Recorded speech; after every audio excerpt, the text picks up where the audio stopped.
All right, it's the Blurring Out with Eric Blair show. We're here at NAMM Jam 2020, and I'm here with former member of Machine Head, and now in the band Vio-lence, Demmel. First of all, we got to get rid of this rumor. There is a rumor there's going to be a Pantera reunion with you, Zakk Wylde. I like how you're talking. Charlie Benante from Anthrax, Rex, and Phil Anselmo. No. Why would they need me? And first of all, it'd be rad if they did it, but they wouldn't need me for that. That's Zakk. Zakk. They were a four-piece. Anyways, no truth to that with me involved. Maybe what they're doing, but not with me. I don't think so. I don't think that's true. Okay, then the next thing. I'm gonna say myth. Myth, okay. But it would be a legend if it happens. I guess, sure. You know, were you just tired of Machine Head? Were you over it? Yeah, it was the end of the relationship and time to move on. And we did, and that was 13, 14 months ago. So, you know, I played in Slayer right after that for a couple weeks, filling in for Gary, and spent this past year playing with a bunch of friends of mine, playing with the Non-Point guys and playing with, what else have I done? Played with Metal Allegiance, did a little tour with them, did a record with Mike Portnoy and Bobby Blitz and Mark Mengy, and called PPMD. It's an American band 70s record. You know, it's Skynyrd and Aerosmith and ZZ Top and, you know, Ted Nugent and Blue Oyster Cult, and, you know, it's some rockin' covers. And so got an amazing song out now called The Permanent Decay with me and Dave McClain.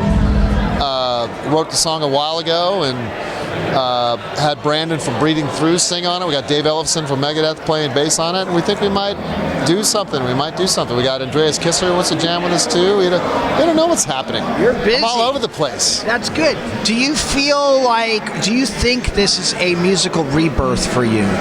Absolutely. Yeah, I got this tattoo right here.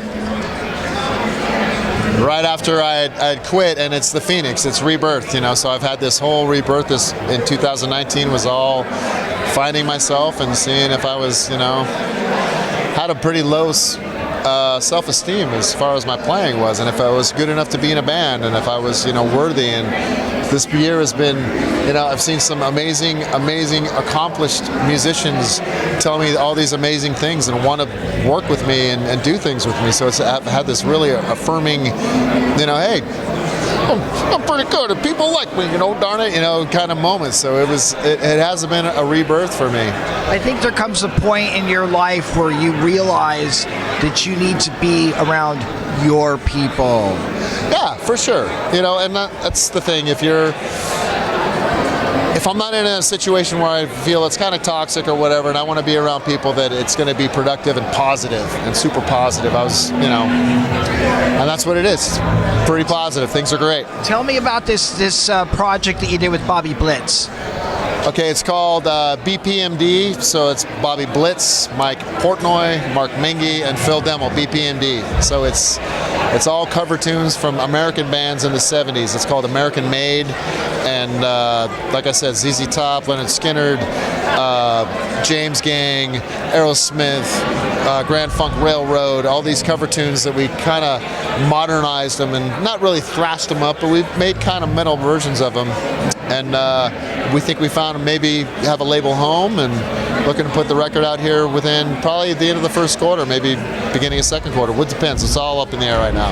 Who came up with the idea to do that?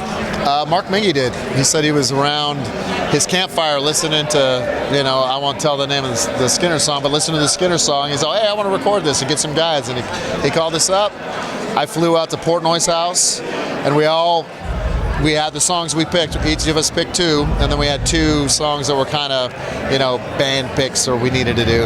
And we flew out to Portnoy's house in Pennsylvania. I flew in one day, did tracks, you know, flew out the next day, went home and recorded guitar tracks and solos in a day, and the guys did their other tracks, and, you know, got it done pretty fucking quick.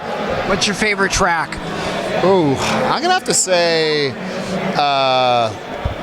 there's a sleeper track. It's a Blue Oyster Cult song called Tattoo Vampire that I picked, and Buck Dharma from Blue Oyster Cult actually played on the song. Nice. And it's kind of this little kind of punky feel, because the original track is kind of rock and roll, but we Mingy or Portnoy had this idea to kind of make a kind of Ramones feel, and so we picked it up. That's it. Tattoo Vampire is my favorite. Now tell me about Vio-lence. What are we looking at here?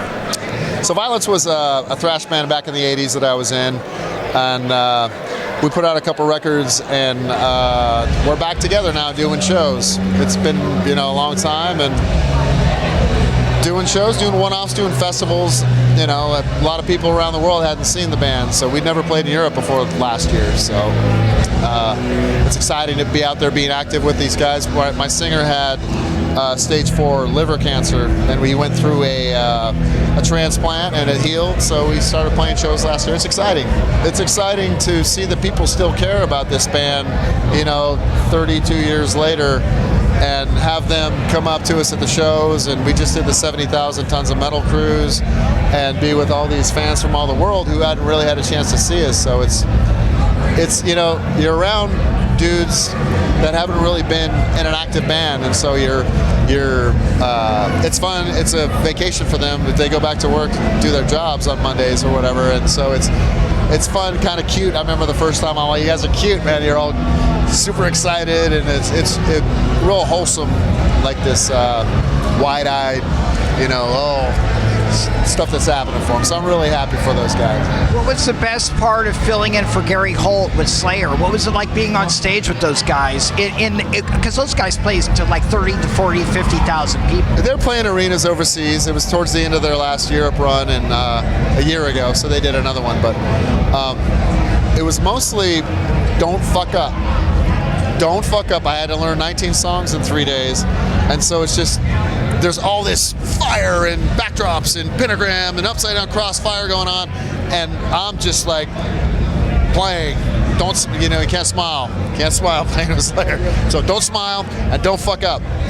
So there's a couple times when, Angel of Death, and I just have to turn around because it's like, oh, my fucking Slayer, It was amazing. There was an unfortunate deal that Gary had to go home and be with his ailing father, and but it was really fitting that I got the call the day after my last Machine Head show from Kerry to go be there. So it was pretty special, man. It's cool talking with you. It's been a while there, Eric Blair. What was the mood? These guys know that essentially they're calling it a day. What was the mood there on the road? What kind of mood did you see happen?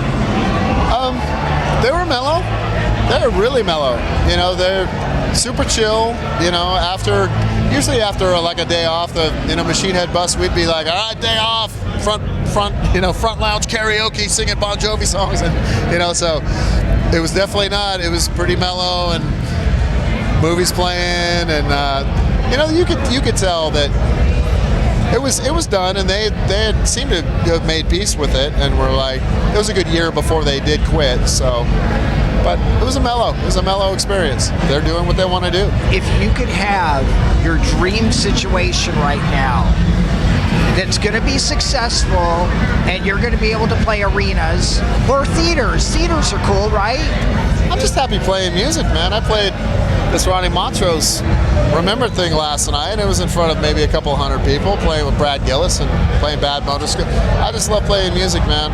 As long as I can be happy playing music with people that I like and that I love being around, and then I'm happy. It doesn't need to be a festival. I mean, festivals are fun, but dream situation, just being happy. And I don't know what all that entails, but playing with people that I enjoy playing with, and playing for people that appreciate it. With that, Phil Demmel. Right on, Eric Blair. You're the man. Are you still blaring out? I'm blaring out with Eric Blair. It's awesome hanging with you again. I love you, brother. Yeah, be well. All right, Blaring Out with Eric Blair Show with Phil Demmel, signing off. The Blaring Out Show.